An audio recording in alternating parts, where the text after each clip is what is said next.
Obviously, huge milestone for you. As Guy said, $8 million in adjusted EBITDA profit. Is this something investors should get used to quarter after quarter? How confident are you Uber will continue to be profitable?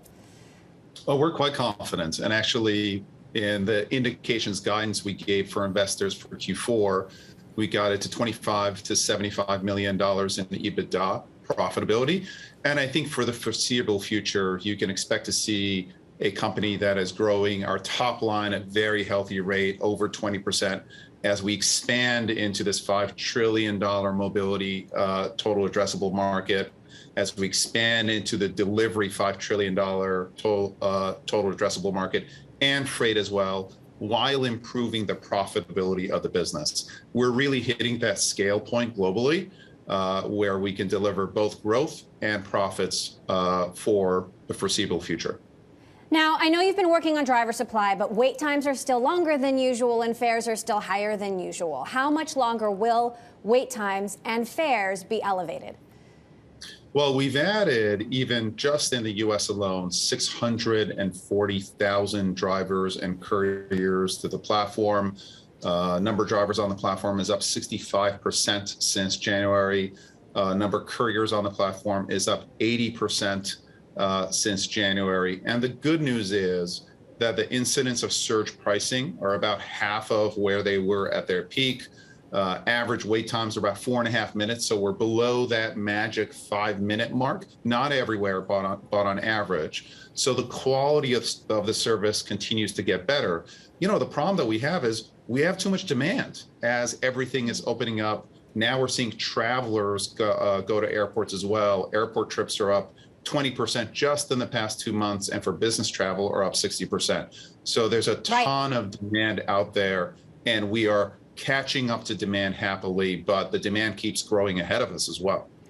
And at the same time, there is a huge labor shortage, inflation. We're heading into the holidays when companies like Amazon are sweetening the deal for holiday workers. Lyft co-founder John Zimmer told me earlier this week he's not interested in getting into a price war. He's focusing on differentiating the product to win these drivers over. How big a challenge is it going to be to continue to keep drivers involved through the holidays, and what's your strategy?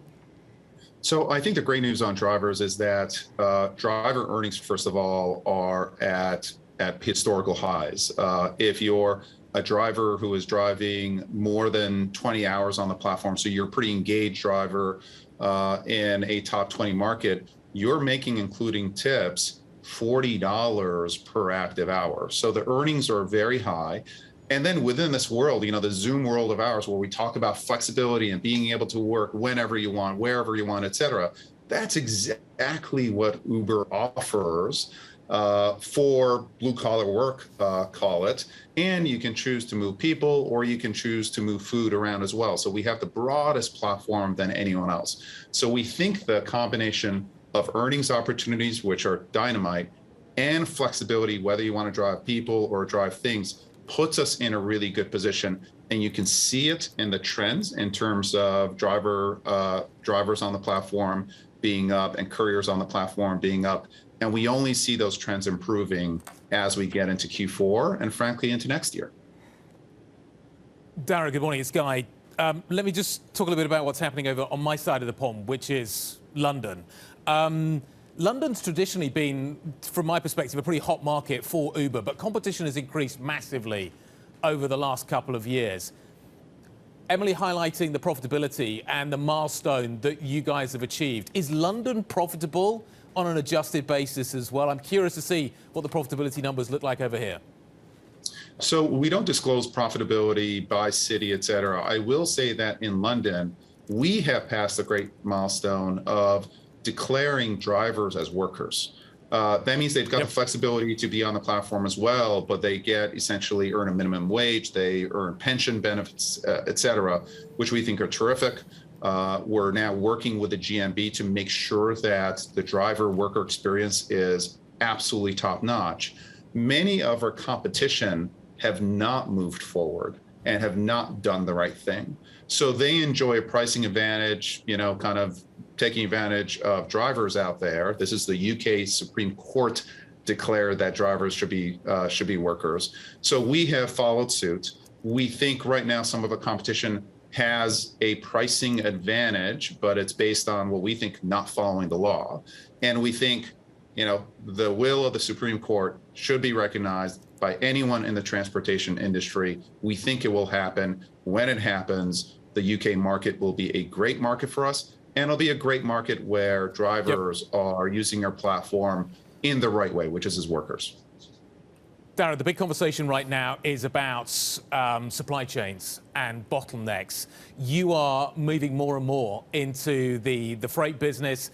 You've done the Transplace acquisition. That was, back in July.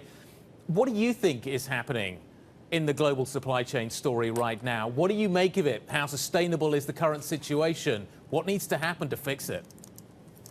Well, I think what needs to happen is investment going into the global supply chain. We saw an opportunity in that the supply chain was a part of the global logistics ecosystem that was taken for granted. It was underinvested in. Technology hadn't entered into the supply chain. And with Uber Freight, we are now using technology to connect shippers with carriers on a direct basis. What we're seeing is that independent truck driver is quitting from fleets and actually now joining Uber Freight as an independent contractor. They can make more money, they've got more freedom, and that independent contractor can use the freight system to deliver for Coca-Cola, to deliver for incredibly big brands, because we make sure that the quality is there, we track everything, we use technology to really revolutionize the logistics ecosystem. So we think it's a great opportunity. Our freight business is at record highs, and we think we can be part of the solution going forward. Darragh, you've got another big and growing business. You said the core restaurant and food delivery business is profitable. Lyft, though, saying they're seeing drivers going from delivery into food, wondering if you're worried about delivery driver shortages, and also with DoorDash gobbling up more market share, how do you get a bigger piece of that pie? So I think the great news for us as far as market share was in Q3 in the US, we not only increased profitability, but we gained share in the marketplace. So we are the market share gainer in the overall marketplace in Q3 in the US. And we're neutral. We essentially now offer a driver who signs up to drive on Uber. You can deliver food, you can you can drive people. And by the way, you don't need to choose up front. We'll give you both opportunities, and based on how much you can make, where you want to go, where you want to work, when you want to work, you can choose to do either. We think that's a superior solution. No one else has that solution. And we think ultimately, if you really help the customer, in this case, the customer as a driver, decide how they want to earn, you will win over the long term because you will become the preferred platform. I think you're seeing that now in the growth in drivers, 65% since January, and the growth in couriers, 80% through January. More and more choosing our platform because it's the broadest one and it's the most flexible one out there.